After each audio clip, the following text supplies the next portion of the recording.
Bonjour à tous, Une signature et vous revient avec un nouvel invité, Hugues Charrier. Bonjour Hugues. Bonjour. Alors Hugues, tu es photographe. Oui. Ça n'a pas été ton métier tout au long de ton existence, je crois, mais aujourd'hui c'est ce que tu es et bien photographe.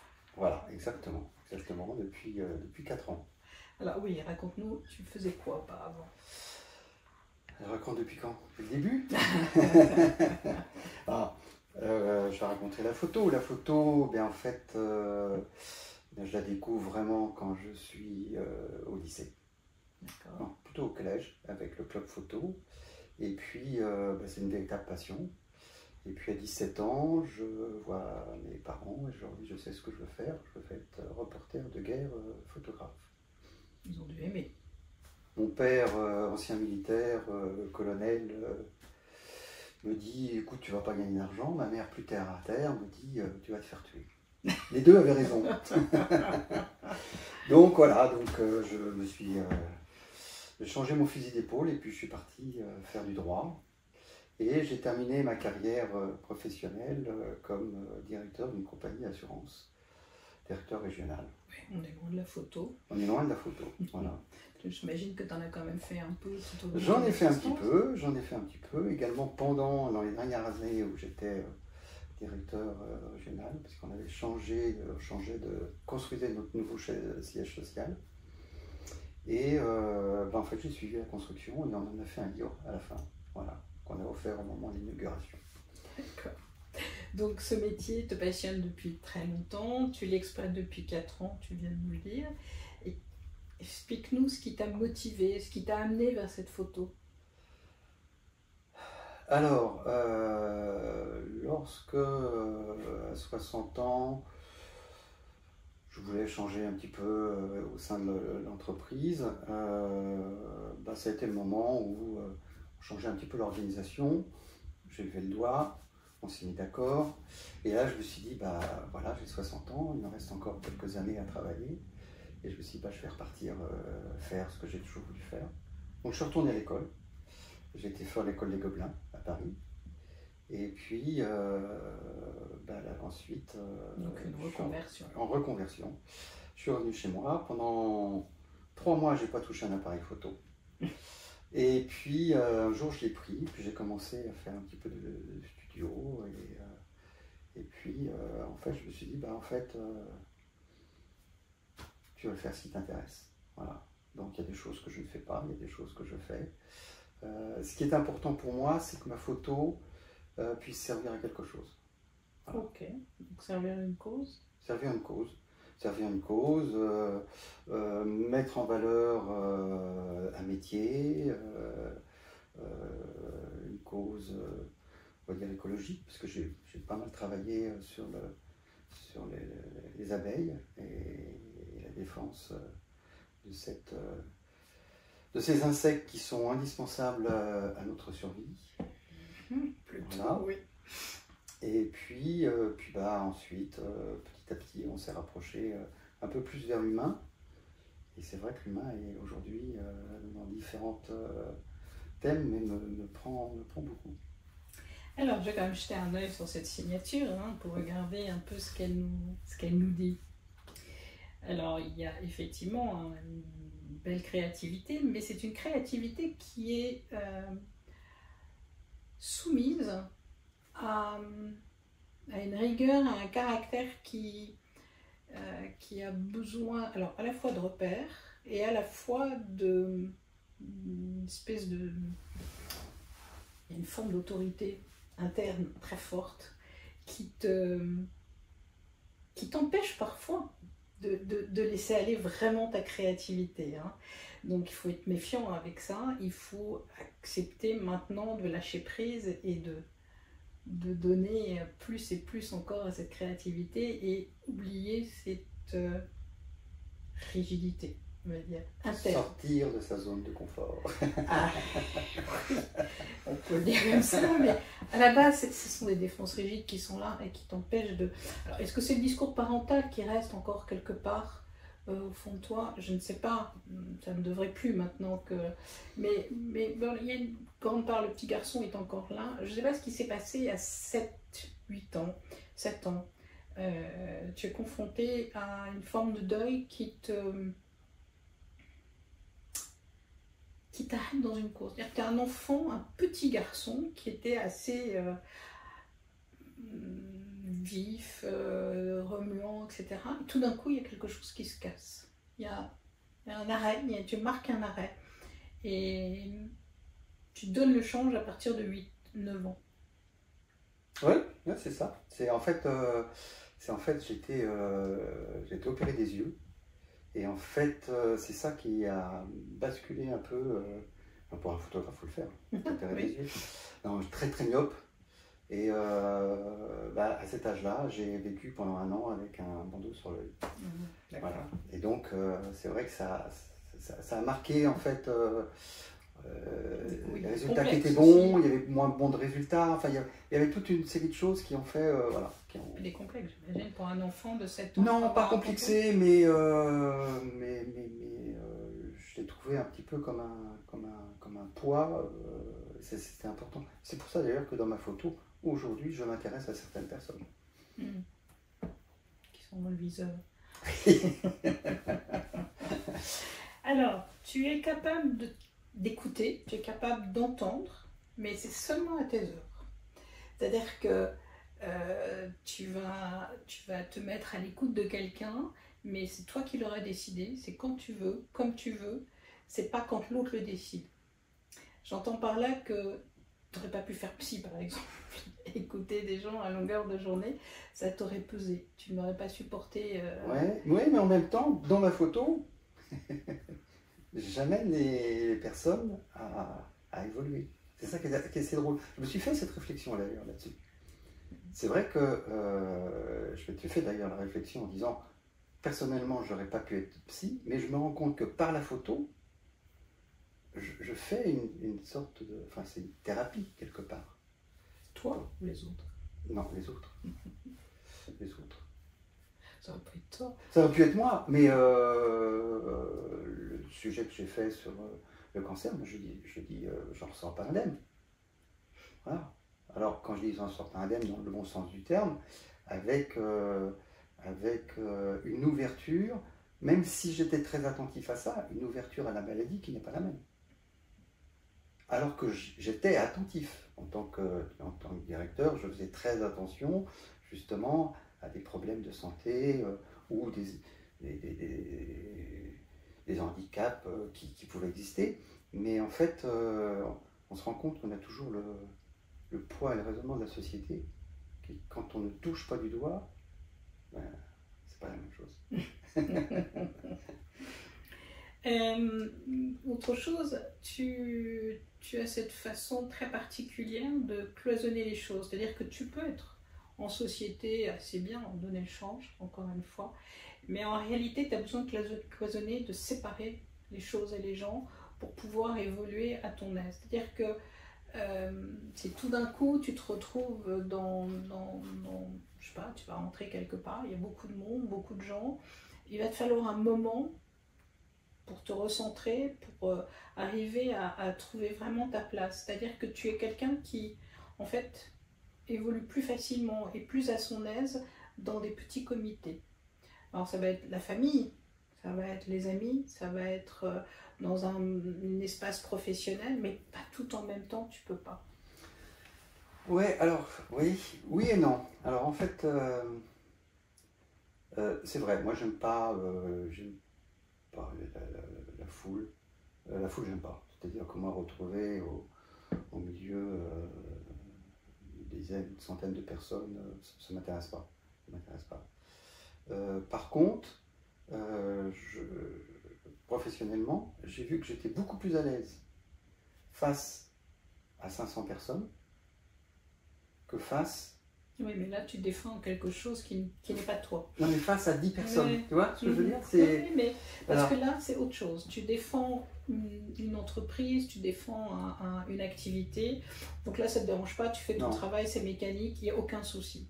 Mais dès qu'il s'agit de ton espace personnel, où toi, tu vas devoir t'impliquer, tu vas devoir interagir avec l'autre, tu es mal à l'aise quand il y a beaucoup de monde, ou alors il va te falloir un certain temps Alors, pour mal à te l'aise, recentrer. je ne sais pas, je traduirai en disant que ça ne m'intéresse pas. D'accord. Mais en tout cas, il Voilà. faut te recentrer et Voilà. monter tes défenses pour être tranquille et te sentir Je pourrais te sortir plus relativement d'un exemple où je deviens odieux.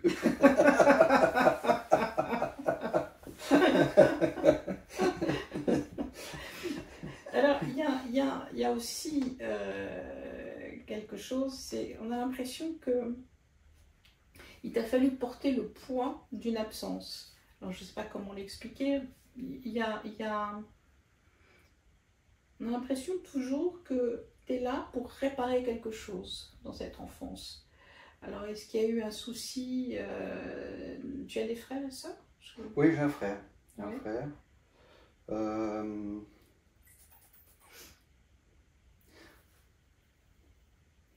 Alors, je pense surtout que c'est ce handicap de la vue qui m'a vraiment marqué.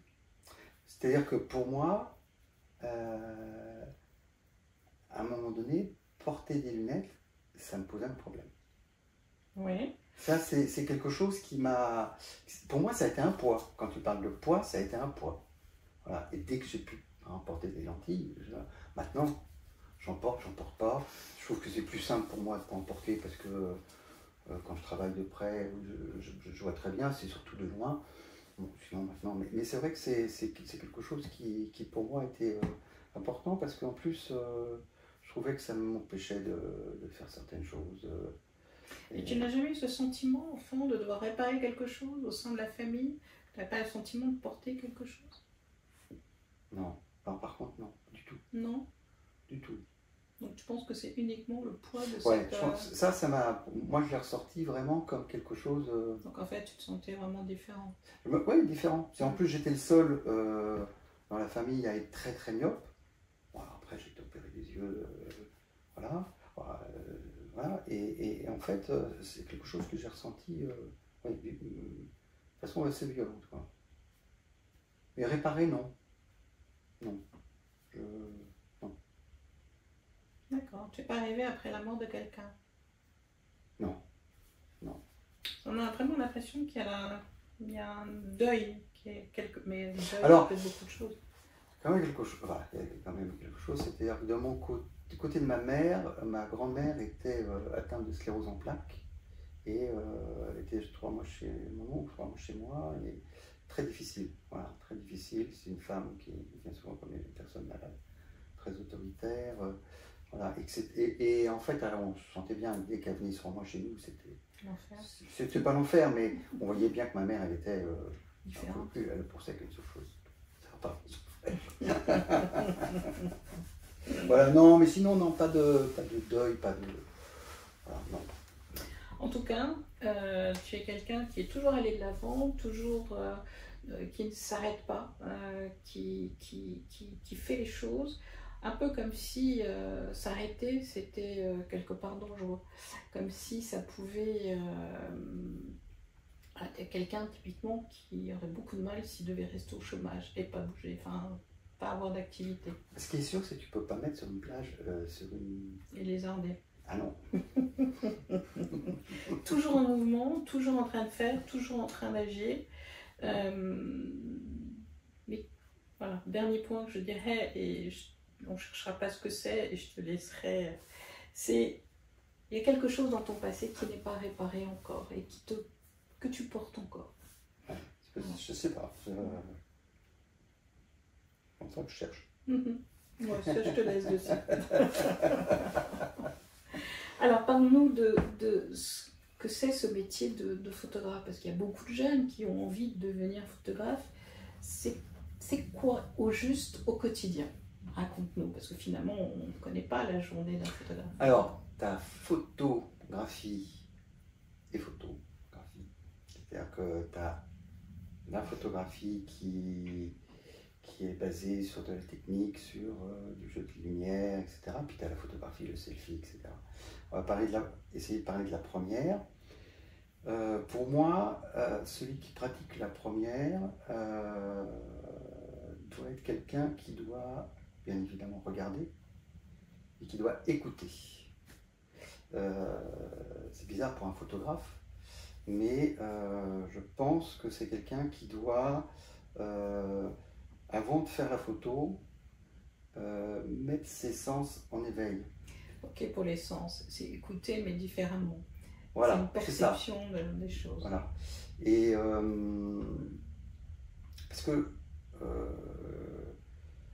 alors ça dépend quelle tendance on peut avoir en tant que photographe. On peut avoir une tendance photographe reporter, c'est complètement différent d'un photographe qui va faire du mariage, ou qui va faire de la naissance, ou qui va faire du corporate, ou qui va faire des portraits.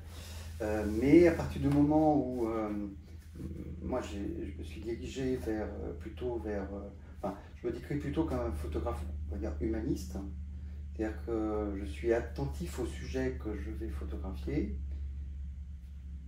Je vais photographier les sujets qui m'intéressent. C'est pour ça que j'ai certains thèmes que je ne fais pas. Voilà.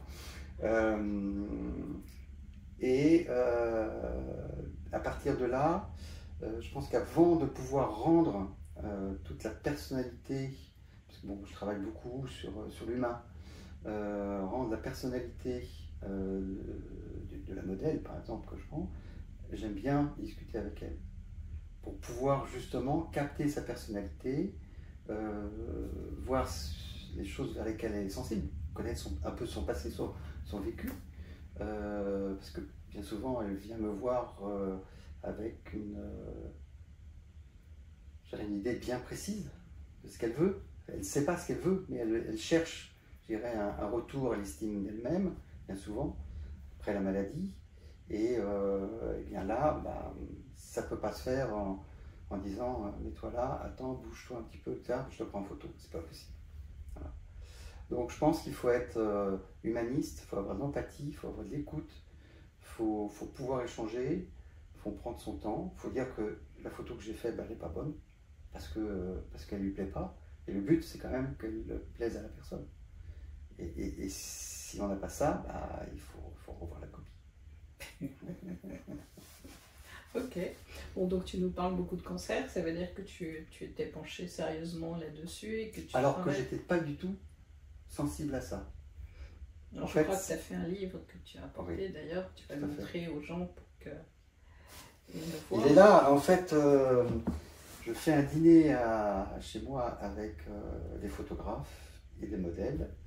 Et deux des modèles qui étaient là me disent on a complètement raté, tu aurais dû nous prendre seins nus, on aurait fait de la prévention pour Octobre Rose. Et je leur dis non. On me dit comment ça non? Je dis ben non, parce que vous n'avez pas de cancer, donc je ne fais pas de photos. Puis dans la nuit, ça travaille, et je me réveille le lendemain, j'ai dit c'est bon, allez, hop, je me lance. Et en fait, l'idée c'était de faire des portraits de 5 photos de femmes et d'hommes qui avaient eu un cancer du sein. Et surtout de pouvoir montrer le cancer tel qu'il était et pas tel que, je dirais, tous les codes sociétaux, tout ce qu'on pouvait essayer de dire sur le cancer. L'idée c'était de le montrer dans sa réalité, de façon artistique, de la façon respectueuse, mais de montrer également tout ce que ces hommes et ces femmes pouvaient ressentir dans l'après-cancer. Et ça, pour moi, c'était vraiment important. C'était également de les faire parler, parce qu'une photo, c'est bien, mais il est important de pouvoir mettre des mots sur une photo. Comme on met des mots sur une signature. Et puis surtout, c'était les aider à pouvoir se réapproprier leur corps. Et à la suite de ça, je dirais les 15 personnes que j'ai prises, c'est 15 claques, quoi. 15 superbes claques, parce que je suis prêt à y retourner. Mais j'ai rencontré, c'était des aventures humaines qui sont exceptionnelles. Quand vous avez une femme qui vous contacte et puis qui vous dit, voilà, je sais ce que vous faites, j'aimerais participer, mais je ne peux pas. Qu'on a Ensuite, 3 échanges téléphone d'une heure et demie. Dernier échange, elle me dit je peux pas parce que je ne peux plus me regarder dans la glace, j'ai monté les glaces, mon conjoint ne m'a jamais vu nu. Et dans notre intimité, la lumière est éteinte. Alors je lui dis, bah, je viens chez toi demain, je la prends en photo. Rien que le fait de l'avoir prise en photo déjà, ça avait complètement changé. Je lui envoie les photos une semaine plus tard, un soir, le lendemain matin, j'avais un SMS, j'ai allumé la lumière. J'avais des larmes. Voilà. Donc voilà, ce livre, il est là. Voilà. Ok.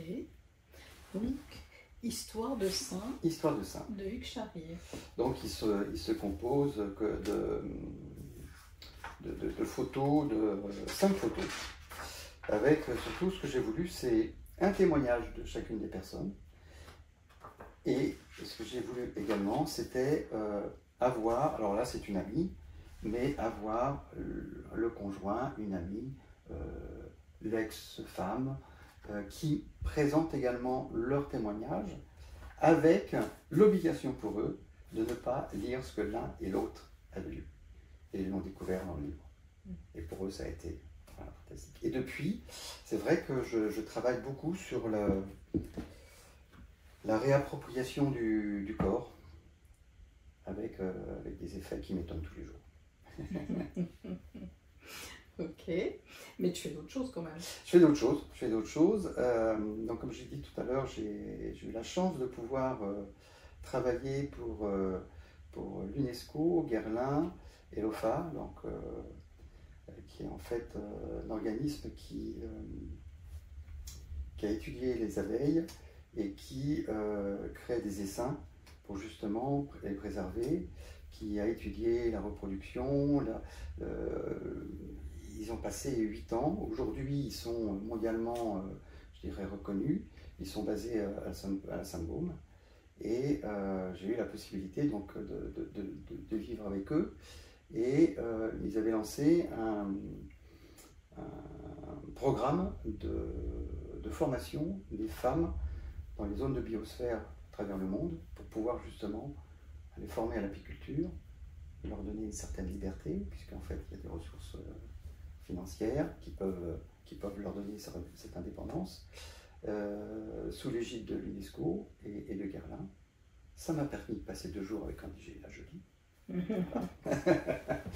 Et donc les abeilles, mais également des métiers comme des maîtres verriers, des marins pêcheurs. Voilà, je m'intéresse à un berger aussi. Je suis parti avec un berger. J'ai passé 4 jours avec lui en montagne. Ça a été magnifique. Voilà, donc voilà, l'humain. Est-ce que tu as la sensation que ça t'a permis de rattraper quelque chose ou de réparer quelque chose pour toi? Alors déjà, je me régale tous les jours. C'est-à-dire que à chaque fois que je prends un appareil entre les mains, des fois je prends même un vieil argentique entre les mains que je promène. Je promène et je rentre à la maison, je dis tu t'es bien promené, hein, t'es content. Voilà. Je trouve que l'appareil photo est un objet qui est, pas dire qu'il est sensuel, mais qui éveille les sens. Voilà. Et puis, je prends beaucoup de plaisir à photographier. Est-ce que ça a réparé quelque chose? Je ne sais pas. Ce qui est sûr, c'est qu'en parallèle à toute cette activité, j'aime bien également travailler avec d'autres artistes, notamment des peintres. J'ai déjà fait 2 projets avec des peintres. Là, j'en démarre, enfin j'ai démarré, moi j'ai fait ma partie. À nouveau avec un peintre sur le flamenco, puisqu'en fait je suis deux danseurs de flamenco français qui marchent très très bien, qui commencent à être acceptés en Espagne. Donc voilà, donc il en sortira un livre, on va dire premier trimestre 2025. Et j'aime bien mélanger cette photographie avec la vision de l'artiste. Alors est-ce que c'est une continuité de mon travail photographique? Sûrement. C'est également pour moi possibilité de me remettre en cause, parce que il ne faut pas forcément que je fasse toujours la même chose. Là, on a finalisé avec Nacho un projet où elle a repeint sur mes photos. L'autre projet, c'est prendre mes photos et en fait, il s'en sert pour faire ses peintures. Voilà, et voilà, à chaque fois, c'est quelque chose de nouveau. Alors, comment ça se passe quand tu fais ça avec un peintre? C'est l'œuvre de qui finalement? Les deux. Les deux? Ouais. Ah, moi, j'aime beaucoup le partage. Donc, ne serait-ce que déjà en commençant avec les modèles, parce que bon, il y a des parties où effectivement des femmes viennent me voir, on va dire plutôt professionnellement, les deux sont professionnellement, mais d'autres où je fais des collaborations avec des modèles, pour moi c'est une collaboration. C'est-à-dire qu'une belle photo, c'est pas le photographe qui l'a pris. Je ne sais pas à combien de pourcentage, on va dire c'est 50% la modèle, 50% le photographe. Et les photos sont données. Et quand je présente les photos, je cite le nom du modèle. Donc voilà, pour moi c'est vraiment un partage. Et avec le peintre, oui, ce sont des diptyques. Alors, pour revenir aux jeunes qui veulent faire de la photo, qu'est-ce que tu leur conseillerais?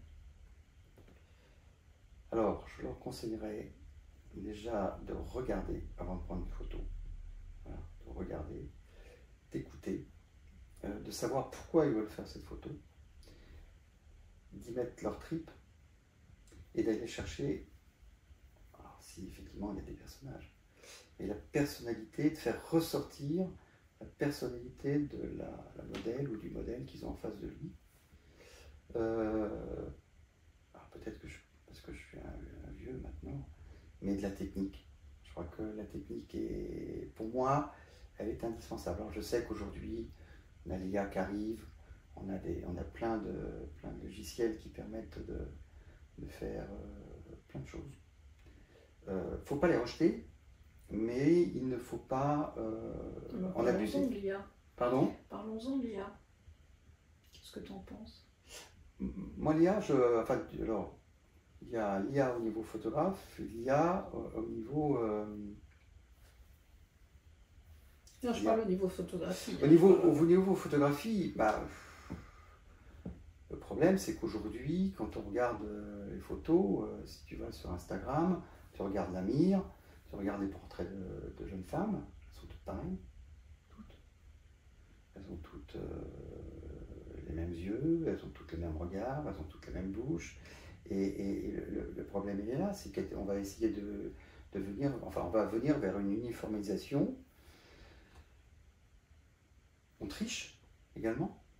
Donc ça c'est quelque chose qui me pose un problème. C'est-à-dire que justement, dans ma photo, je cherche à ne pas tricher. C'est-à-dire que si je recours à Photoshop, c'est pour enlever un beau bouton qui est sur le nez qui ne devrait pas exister. Mais je ne vais pas modifier le visage de la personne, puisqu'en fait, j'essaie de lui redonner confiance en elle. Donc si je modifie via un logiciel son visuel, quand elle va se regarder dans la glace le lendemain matin, elle va dire soit Hugues Charrier, il ne sait pas prendre des photos, soit voilà. Donc, après, l'IA, c'est plutôt l'IA, fais-moi, trouve-moi une photo de quelqu'un comme ci, trouve-moi le décor comme ça, trouve-moi. C'est plutôt ça l'IA. Il y a une l'IA, base de c'est données. là je suis là, mets-moi en indien à 20 ans. En photo, je le donne à l'IA et ils vont te mettre en indien avec les cheveux longs à 20 ans. C'est ça qui est dangereux. Enfin, à mon avis. Et puis l'IA, tu fais bien des choses qui n'existent pas. Voilà. Mais en même temps, l'IA, si on parle de la photo, si c'est appliqué au niveau médical, c'est magnifique. Parce que ça va permettre d'analyser, d'aller chercher des choses qu'on ne voyait pas. Et voilà, et donc il faut peut-être qu'on soit dans de l'éthique qui aujourd'hui n'est pas encore mis en place. Non. Oui, alors, on gagne sa vie? J'ai plus de soucis. Moi je suis à la retraite. Oui, tu es à la retraite. Voilà. Mais pour un jeune qui se lance. Aujourd'hui, un jeune, c'est difficile. Aujourd'hui, un jeune qui veut se lancer dedans, soit il fait du mariage, et là, bah, s'il y a un carnet d'adresses, ça peut bien se passer. Soit il faut du corporate, il faut un carnet d'adresses bien chargé, voilà, parce qu'il n'est pas le seul. Et dans l'artistique, c'est très difficile. Aujourd'hui, c'est pas un métier. C'est aujourd'hui ou ça a toujours été? Ah non, c'est un métier où les gens ont gagné. Ça fait, alors, on va dire plus que 20 ans, mais ça fait. Quand moi je voulais le faire, c'était un métier où on gagnait de l'argent. On gagnait bien sa vie. Moi, je ne dis pas qu'on gagnait des milliers et des cents, mais si en plus on pouvait trouver un créneau, non, ça fonctionnait bien. Aujourd'hui, pour un jeune, je pense que c'est difficile parce que c'est comme si on disait à quelqu'un, tu vas te lancer dans l'imprimerie. Un imprimeur, ça fait 30 ans, 50 ans, tout marchait bien pour lui. Tu avais besoin de carte de visite, tu avais besoin d'un papier en tête. Tu ne le faisais pas, puisqu'il n'y avait pas Word, il n'y avait pas tout ça. Maintenant, voilà, donc en fait, il y a des grosses imprimeries, mais les petits imprimeurs, c'est terminé. Aujourd'hui, tu veux faire ton livre tout seul, tu le fais. C'est compliqué. Mais je crois que si on a sa place, si on a ah non, mais ça c'est certain. C'est-à-dire que talent, là, moi j'ai rencontré dimanche dernier un jeune photographe qui doit avoir 35 ans. Il a trouvé son créneau et en très peu de temps, ça devient la référence. Donc voilà, et je pense qu'il faut prendre une niche et avoir bien étudié le sujet. Ça peut marcher, mais difficile. Voilà. Est-ce que tu as quelque chose à ajouter? Il y a quelque chose que je n'ai pas abordé selon toi? Non, tout va bien. Non, tout va bien. C'est super. En tout cas, Une signature et vous reviendra en septembre. Vous aurez bientôt en ligne l'interview de Hugues, mais le prochain sera en septembre à la rentrée avec les enfants. Enfin, et à bientôt. Au revoir.